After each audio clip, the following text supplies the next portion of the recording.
Hi, it's Topher. Topher! This is Get Comfy with CJ. Get Comfy with CJ. Anyway, as y'all can see, nandito tayo ngayon sa aking actually very spontaneous lang nitong pag-upo ko dito and pag-shoot. At dahil Get Comfy with CJ to, we will be comfortable doing the things that we want, doing the things that I want habang nakikipag-usap sa inyo. So, ang una nating gagawin is magtatahi ng nabutas na short. Yan, pumasok na siya, guys. Pumasok na siya. Ano nga ba pag-uusapan natin in today's episode? In today's episode! Oh my God. So, our topic will be about quarter life crisis. I don't know if I'm experiencing quarter life crisis right now. Kaya siguro na isipan ko din mag-record. Very sponty talaga to. Kasi kanina, nilabas na yung grades. Actually, nung before holiday break pa, nilabas yung grades namin. However, yung tuition ko is nabayaran 2 days before release ng grade. Basically, vacation na lang buong staffs ng school. So, hindi na siya mapaprocess ng staff. So, ibig sabihin, hindi magre-reflect yung grade ko. Ang reflection na lang payment to get the grades is January 6. Pero, mas napaaga kasi randomly naisip ko na, shucks, i-check ko kaya yung grade ko. Tapos yun, actually nangyari kasi kanina pagka-open ko nung portal namin, nireload ko siya. Tapos, sabi ko, wala pa. Tapos sabi ko, parang may mali. Parang may nakasulat na dun sa space na wala pang laman dati. So, nirecheck ko siya. Hala, meron na. Napasigaw pa ako nung kasi nakita ko agad yung grades ko. Wala akong bagsak. Then, tinawagan ko yung friend ko. Yan, sabi ko, may grades na, check mo. Kasi, meron kami isang subject na kinakabahan talaga kami na baka bumagsak. And hindi namin na pwedeng i-retake yun. Kasi, if magre-retake pa kami, kasabay siya ng internship namin. Going back sa natin, bakit naging quarter life crisis ang topic nito. This past few days nitong holiday break, ang dami kong, may to-do list ako, ang dami kong ginagawa. For the day, meron ako nakalista. Last 2024 pa to, na holiday break. So that I can be productive by 2025 na. And alam mo yun, inaano ko na siya para at least may ma-build na ako na habit by 2025. Kanina, ang naka-plot kasi sa to-do list ko is mag-general cleaning. Then, other things like maglaba ng bags na madumi na pero hindi ko siya nagawa. Kasi anong oras na ako natapos mag-general cleaning. Maaga kami nag-dinner kanina. Then, chinecheck ko yung list, wala akong ginagawa. Tapos meron pa kasi akong isang hobby na tinatry, panibagong hobby. Not panibago kasi natry ko naman na siya, which is art or drawing, painting. Pero specifically, drawing. Ayun, pag nagpe-paint naman ako, I don't put too much pressure on myself kasi hindi ko naman kasi siya talaga forte, kumbaga. Yung creative side ko more on and videography, editing. Then, ayun, may tinatahak na naman kasi akong landas na hindi ko maintindihan talaga sa buhay ko. So, I am trying to improve my drawing skills. Then, tinatry ko kanina mag-draw ng hand. Ay, hindi talaga siya kaya. And I've been trying that for the nth time. Since senior high school ko ata tinatry siya. Bumabalik-balik lang yung parang gusto kong itry ulit, gusto kong subukan. Then, pagka-try ko kanina, naghahanap ako ng magagawa kanina after kong gawin yung drawing na yun. Then, inopen ko yung laptop ko. Naka-open lang yung laptop ko, yung phone ko, na andun lang sa isang tabi. Alam mo yung bigla akong panic attack for no reason at all. Biglang nag-hit sa akin na, shucks, ang lapit na ng internship. If ever makakapasa ako sa last subjects ko this semester, konti na lang yung natitira kong month. Then, pinili ko pang mag-executive officer sa isang org. Tapos, ang dami kong gustong gawin sa life ko. Iniisip ko na din yung board exam. Kailangan ko na pala mag-prepare for the board exam. A lot of things going through my mind talaga na nagsabay-sabay siya sa utak ko. bigla akong nag-panic attack talaga. Though hindi naman malala yung panic attack ko, pero alam ko talaga na panic attack siya kasi naranasan ko magka-panic attack nung finals exam namin nitong last semester. Like, nag-panic attack talaga ako. Balik ulit tayo sa quarter life crisis. I've been feeling this since last, I think, 3 or 4 months ago. Ganun na siya katagal. Papasok lang siya sa utak ko. Then for a moment, iisipin ko na, ngayon lang yan. Sinasantabi ko siya, kumbaga. And I don't want to put these things aside anymore. Alam mo yun, hindi naman all the time masaset aside mo yung ganong feeling or yung ganong thought. Although lagi ko siyang naiisip, pinag-iisipan ko siya lagi ng mabuti and a lot of siguro reflections din. However, I am not able to be alone and sit with my own thoughts. Just like this. Actually, nakalagay din siya sa to-do list ko na reflect even for 15 minutes, something like that. Ang dami ko nakikita ng TikTok na ano talaga na maybe mom's right. It was the phone, it was the technology, something like that. It kind of hits me na, oo nga, maybe it's the phone, maybe it's the technology that is preventing me from doing the things that I actually need to do. I feel like yung mga ka-age ko ngayon, for all the college students out there, no, this is all for you. Especially for those na, kasi third year, hindi, ewan ko, third year, hindi pa siya ganun ka ano, pero may hit ka na talaga na, oh, malapit na. Pero right now, kasi I'm in the fourth year. Actually, ang study ko is third year, since meron akong back subjects. However, fourth year na, kumbaga, yung mindset ko na, oh, I'm fourth year already, something like that. And dun na ako na-hit ng reality na, oh shit, sorry for the word, pero oh shit, malapit na. Malapit na talaga. Like, ito na yun. And I still want to do a lot of things. And I don't want to regret na hindi ko ginawa yung mga gantong bagay. That is why I'm doing all the things that I want to do. Such as yung piercing, pagpipiercing, pagdodrawing, pagpipainting, even tarot reading or tarot reading. Ayun na nga, going back again. Ayoko lang siguro na may regrets ako. Kaya siguro ang dami kong gustong gawin with the remaining months na meron ako.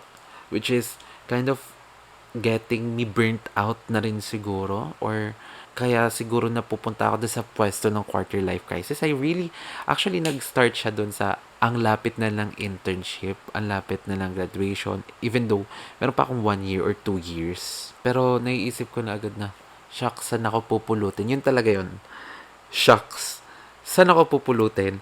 Pagkatapos ng board exam, pagkatapos ng college. I don't know. I don't know. And siguro yun yung iniisip ko talaga lagi. Kaya napupunta ako sa point na, oh, need ko to, need kong gawin to, need kong itry to. And I think it's ayun, nakinig ko din to sa isang podcast. It's a privilege na nararamdaman mo yung gantong problem or yung gantong worries na kailangan mong itry yung ganto, kailangan kong mag-try ng ganto to find yourself. Siguro andun din tayo sa point if there are someone out there na na-experience yung ganto just like me, na ayun, malapit na yung graduation or like malapit ka lang matapos sa college and hindi mo alam kung saan ka pupulutin, saan ako pupunta, and you feel like you need to try a lot of things. You are looking for things that you will love. I really believe na it's a privilege talaga to feel that way, to be able to find the thing that you will love. Kasi I've been trying a lot of things talaga like this. Painting, resin art. I've been doing resin art since second year. I've tried resin art pala, not doing since second year. Since tinry ko lang siya thrice. Tapos, not for me. Then, tinry ko yung painting. Medyo ganon. And, tinry ko yung piercing. Medyo umangat-angat naman siya. Pero, siguro it's the drive din talaga. The discipline, actually. It's not the motivation eh. It's not really the motivation. Kasi motivation come and go.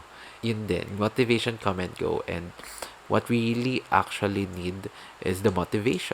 Is the discipline, rather. Wag natin pag-usapan yun ngayon. Yeah, ewan ko. I just feel like sobrang dami kong sinayang na panahon. Nung college ako, like, partying.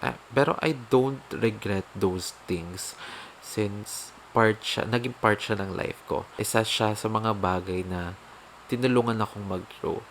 Pero right now, na nasa, ayun mo yun, kumbaga ito yung start and then andito na ako. Malapit na ako sa end. And siguro I'm overthinking of what will happen in the future. Kasi natatakot siguro din ako na, hala, what if hindi ko matupad yung expectations ko sa sarili ko. Wala akong pake sa ibang tao. Wala na akong pakisasabihin ng ibang tao or sa expectations na ibang tao sa akin. I'm more on afraid sa disappointment sa sarili ko. Not disappointment from other people. I don't care about what they think anymore. Kasi at the end of the day, it's just you. Even if they have a lot of things to say, wala naman sila magagawa. As long as wala kang tinatapakan na tao, as long as wala kang ginagawang masama sa ibang tao, just do you. Okay? But yeah, yun lang talaga yung kinakatakot ko. I'm afraid to be a disappointment to myself. Actually, isa pa to. I've been reading a lot of books lately. I've been reading books since elementary. Just a fun fact. Then, nung nag-college, medyo nabawas-bawasan na kasi syempre, iba na yung iba na yung gusto, iba na yung ginagawa. Then this past few days, tinatry ko na ulit magbasa. Then nagbabasa ako ngayon ng hindi self-help books, more on financial books. Ang dami ko ring nakikita na motivations for board exams. Ang nangyayari ngayon sa life ko is contradicting siya. Merong acad life, merong financial life. Kasi merong yung sa financial life, it's not saying naman na huwag ka na mag-aral, ganito lang gawin mo, business, not that. It's more on, tapusin mo yung pag-aaral mo. Yes, education is important, but having the financial intelligence or financial education is very important in the real world. Okay? So basically, ang sinasabi sa financial books, based on my understanding na to is important yung financial intelligence. Paano ko ba siya i-explain? Important na makatapos ka, pero be focused on improving your financial intelligence. So basically, balanced siya. Gets? Basically, balanced siya na you're not very good in academics, pero you're on the middle or the average. And you're good at financial. Well, sa ACADS naman, walang binabanggit about financial, pero nakafocus siya sa academics, which is outsmarting the board exam, habits of a top-notcher, or like yung everyday list lang to do things, or like rituals, something like that. Yung mga ginagawa ng top-notchers or people who pass the boards, or like people who are passing in this courses, something like that. So, yung utak ko, like, ganyan talaga siya. Nahahati siya. Wait lang. Wait lang. Saan ako magfo-focus? Sa ACADS ba? Or sa financial? So, ang nangyayari sa akin ngayon, sa utak ko ngayon is, nagbubugs siya. Okay? Nagbubugs siya talaga. Like, sumasabog siya. So, andun ako sa point ng life ko talaga na I don't know what to choose. Ano ba yung pipiliin ko talaga? To be an average person na pumapasa sa ACADS, but very intelligent pagdating sa financial and sa pag-handle ng pera, or be an average person in the financial pero excelling in academics. I'm in that position right now talaga. I'm sure naman na meron dyan na college student right now na meron ding ganong mga contemplations in life, dilemmas, maybe not the financial and the academics, but other things. Siguro, like career or passion, something like that. Ano yung i-chase nyo talaga, career ba or passion nyo, something like that. And this is like that, na ano bang gusto ko? Maging isa sa mga excelling academically, or maging isa sa mga taong nag-excel financially, or like ganon. I don't know. Other than that, meron kasi akong isang hobby pa na tinatry ngayon na I just want to do, pero naiisip ko siyang i-monetize but not monetizing. Gets ba? Na gusto ko siyang itry, gusto ko siyang gawin. Yun yung unang point ko, or yun yung unang kong naisip, kasi I want that. I love that. But at the same time, naisip ko rin na, oh wait, pwede ko siyang i-monetize. Pero yun yung isa kasi minsan sa point na nababurn out. Kaya nababurn out ang isang tao. I've seen this with a lot of influencers, or with a lot of content creators. Yes, you love what you do at first, pero at some point, yung mga una kong favorite YouTubers, at some point, na-burn out sila kasi it feels like it's a job na. It doesn't feel like the first time na ginawa nila, na gusto nila, na mahal nila yung ginagawa nila, na passion nila yung ginagawa nila.